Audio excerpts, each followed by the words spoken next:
कल वाले मैच में जब विन प्रेडिक्टर बता रहा था कि 8% भारत के जीतने की संभावनाएं हैं और 92% पाकिस्तान की, तो मजे लिए जा रहे थे। पाकिस्तानी पूर्व खिलाड़ी तेज गेंदबाज वकार यूनिस कह रहे थे ये 8% थोड़ा ज्यादा होना चाहिए। चुटकी लिया जा रहा था, उन्हें अंदाजा नहीं था कि भारत जो है मैच पलटने का मादा रखती है।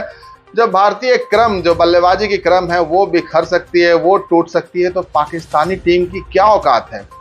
टुक टुक बाबर के बारे में सबको पता है, रिजवान किस तरीके से खेल रहे हैं सबको पता है, फखर जमान कितने शानदार बल्लेबाज हैं सबको पता है, इफ्तिकार चचा डायनासोर काल के हैं सबको पता है। तो वो बल्लेबाजी क्रम कैसे टिकेगी इस मुश्किल पिच पर, जहां न्यूयॉर्क में बल्लेबाजों के लिए मुश्किल है, गेंदबाजों के लिए जन्नत है, स्वर्ग है।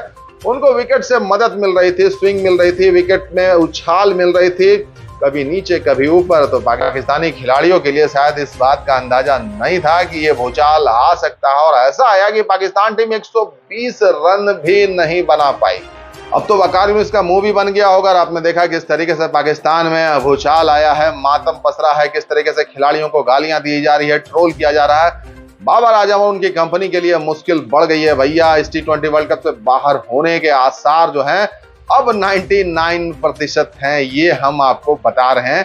1% चांसेस हैं कि वो क्वालिफाई सुपर 8 में कर सकते हैं, बाकी कहानी उनकी खत्म हो गई है। तो वकार यूनिस साहब, अब आपके लिए मुश्किल हो गई है, अब चुटकी और मजा आप नहीं ले पाएंगे। आपने गलती कर दी, भारतीय टीम को हल्के में ले लिया, बुमराह को हल्के में ले लिया। बुमराह वो गेंदबाज हैं जिनका 24 गेंद बिल्कुल उस खरे सोने की तरह है जिसकी कीमत शायद पाकिस्तानी टीम ना अदा कर पाए, और ऐसा हुआ ही। पाकिस्तानी खिलाड़ी चारों खाने चित हुए, बुमराह की गेंदबाजी के सामने फेल हुए।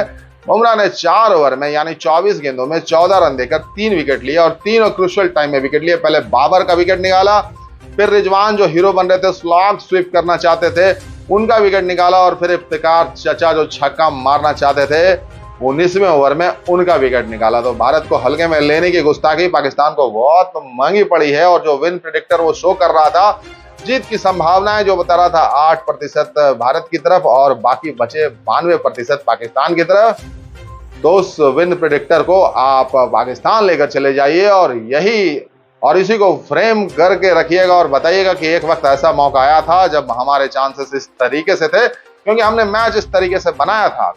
और फिर ये भी बताइएगा कि वो मैच कैसे पलट गया, बुमराह ने अकेले दम पर उस मैच को कैसे निकाल लिया, कैसे जीत गया। भारत इस T20 वर्ल्ड कप में शानदार तरीके से क्रिकेट खेल रहा है, उसमें जो सबसे चमकते दमकते सितारे हैं वो जसप्रीत बुमराह हैं।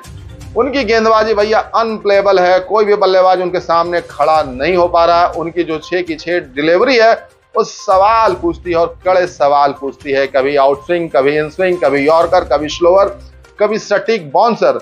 तो भैया बुमराह से कैसे बचेंगे, चाहे लाल वाली गेंद दे दो, चाहे सफेद वाली दे दो, T20, टेस्ट मैच या फिर वनडे, हर जगह बुमराह की बादशाहत कायम है। तो ये बुमराह का क्रिकेट चल रहा है, कोई भी गेंदबाज उनके आमने सामने नहीं ठहरता। जितने भी गेंदबाज आप उठा लीजिए, निकाल लीजिए, पाकिस्तान के स्विंग के सुल्तान आप कह लीजिए, भाई शाहीन शाह अफरीदी, मोहम्मद आमिर, हारिस रऊफ और नसीम सारे के सारे गेंदबाज पानी भरते नजर आएंगे बुमराह के सामने, क्योंकि ऐसी गेंदबाजी वो पहली बार नहीं कर रहे हैं। आईपीएल में उनका जो है इकोनॉमी 6 के आसपास का है, और बाकी गेंदबाज 8, 9, 10 के हिसाब से मार खा रहे, और वो दिखता है, बुमराह का क्लास दिखता है। उनकी गेंदें कैसे खत्म हो जाए बल्लेबाज ये चाहते हैं, उनकी ओवर कैसे सिमट जाए बल्लेबाज चाहते हैं कि नॉन स्ट्राइकर पर ही रहे, कोई सिंगल ना लेना पड़े।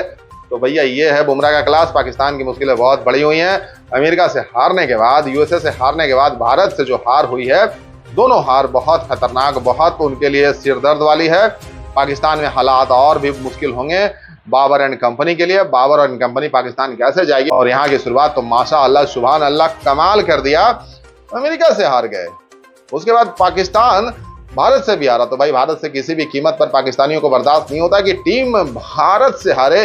अमेरिका वाला तो भूल भी जाते, पचा भी लेते, लेकिन ये वाला नहीं पचेगा। आपने देखा नसीम शाह रो रहे थे भैया, वो लड़का रो रहा था, 3 विकेट निकाले थे, उसको लगा था कि भैया सब कुछ तो करके दे दिया, 119 पर समेट दिया भारतीय टीम को, उसके बाद और क्या चाहिए था। हमारे बल्लेबाज 119 नहीं बना पाएंगे तो क्या बना पाएंगे। शायद इसी वजह से नसीम शाह के आंखों से आंसू फूट पड़े, और उनके साथी खिलाड़ी जो थे शाहीन शाह अफरीदी, उनको संभाल रहे थे, उनको भाई ढाढ़स बढ़ा रहे थे कि होता है भैया, ये भारत है, ये कुछ भी कर सकता है। सामने देखो बुमराह है, ये हमारा बाप है, इससे बॉलिंग करना सीख लो। सिर्फ स्पीड काम नहीं करती, कंसिस्टेंसी काम करती है, और बुमराह से ज्यादा कंसिस्टेंट इस समय वर्ल्ड क्लास में कोई नहीं है। ठीक उसी तरीके से जैसे run machine Virat Kohli run बनाते हैं लगातार, हर बार हर समय वो सिर्फ रन और रन बनाते हैं, उसी तरीके से बुमराह है, हर समय डिलीवर करते हैं, हर समय विकेट निकालते हैं, क्रूशियल टाइम पर विकेट निकालते हैं, मैच बनाते हैं, मैच जिताते हैं, पाकिस्तान को रुलाते हैं, और हारा हुआ मैच जबड़े से छीन कर निकालते हैं। और ये कमाल भारतीय टीम के तेज गेंदबाज जसप्रीत बुमराह का है। फिलहाल के लिए इतना ही, मजे लीजिए। क्रिकेट है, वर्ल्ड कप है, T20 है, पाकिस्तान और भारत का सबसे रोमांचक मैच जो वर्ल्ड क्रिकेट में हर कोई देखना चाहता है, उसी को आप कल देख रहे थे।